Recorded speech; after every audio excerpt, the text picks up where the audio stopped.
We're here with Thomas Ballantyne from Bulwark Extermination. He calls himself the pest control guy, but he actually knows a lot about search and search marketing. And he's known as Thos? Thos003. It has to do with being Thomas Marvin Ballantyne III. I know, it sounds kind of like a spammer handle, but Thos003. That's his official name on Twitter, and that's how he introduces himself. Thomas, how are you enjoying the conference? How have you enjoyed the panels that you've watched so far? The conference has been great. It's a lot different than most conferences. It's a little more intimate. You get to talk to some of these guys for me, a lot of these guys I know via Twitter that I get to actually meet in real life, which is really cool. Overall, I've been really impressed. The food at the Hard Rock was awesome. You can't go wrong there. So now, did you learn anything new about search and how the industry is changing? Absolutely. I mean, there's been, like most people have seen over the last few weeks, there's been some key changes in the game. The local is definitely a game changer. A lot of people are hating life right now. There's a lot of people that were doing things good that are probably loving life right now. Annie Cushion, Annie, good job. First presentation ever. I'm glad I was here for Annie's first presentation. Really? Yeah. You didn't know this was the first one? No, it was amazing. Oh, shoot. See, things she didn't even know. But she did a great job. She talked about how they're fine-tuning their spam filters so that it's not just, brute force. You got to link properly. You got to link with branding sometimes, and how you can also trip wires that'll get you filters for specific keywords, which is kind of new because basically they used to just blacklist you in general, and your whole website would go down. But now it's like one single keyword could go down, and so you have to look at the ratios on the specific keywords.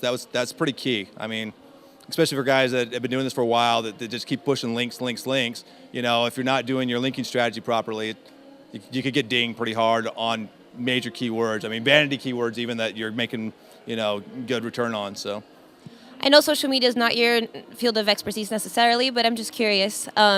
Pest control companies aren't, the most sexy type of businesses possible, and people usually associate social media with that kind of, fun, engaging, fashionable type companies.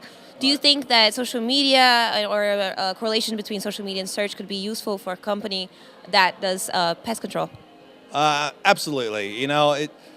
It's kind of I guess it's kind of a tricky question because it depends on your market.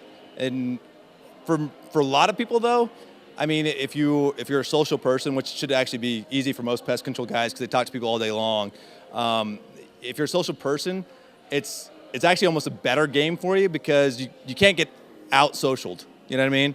If you're a social person, you can go out and be as social as you want, make as many friends as you want, and people will come and do business with you based on being friends. So the problem most businesses have is they don't have the patience to be actual friends with people outside of, hey, what's my return? What can I get out of this? Because what's in it for me?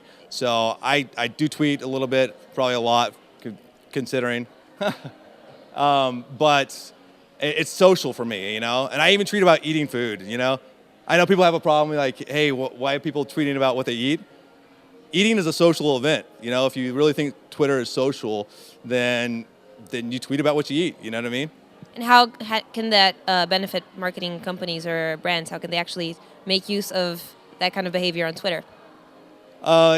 You have to look at it at a bigger scale. You can't just say, it's a different part of the buying funnel. You can't just say, hey, I'm putting out this many tweets, what's my exact return? You can't always do that. I mean, you can if you do it in mass. If you're broadcasting, if you're mass media, yeah, you can do that for a little while, but your message is going to get ignored by the masses for the most part.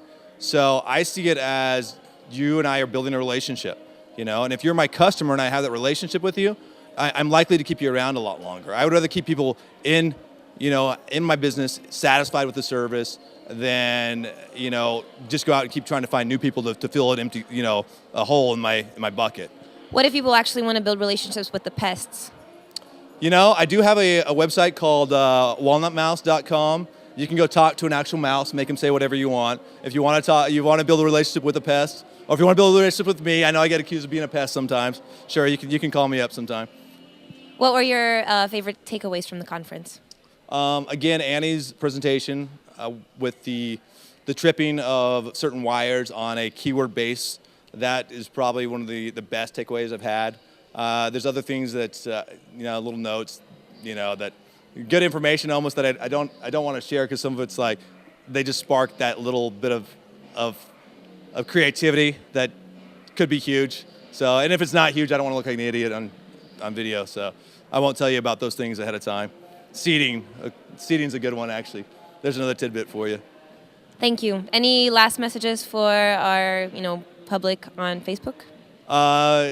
Yeah, BlueGlass, they've done a great job, honestly. I've been really impressed with people I've met from BlueGlass.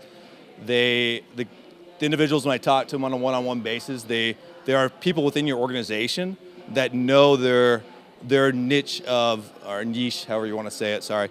I'm a pest control guy. Their niche, they know their niche very well. And so it seems like you guys have a whole breadth of knowledge and that you guys can share. And so I was impressed with that. I also like the fact that you guys weren't, I go to conferences a lot. I'm an in-house SEO guy. And a lot of people want to pitch me on, hey, let me do your SEO for you. And you guys didn't do that to me. So it's nice to be able to come and just sit and learn and chat. And hey, let me share some ideas with you. You share some ideas with me. That's good stuff. I'm glad that was the impression that it's not the point of our conferences. Yeah. Thank you so much. You bet. Nice to meet you as well. Nice to meet you. Been fun.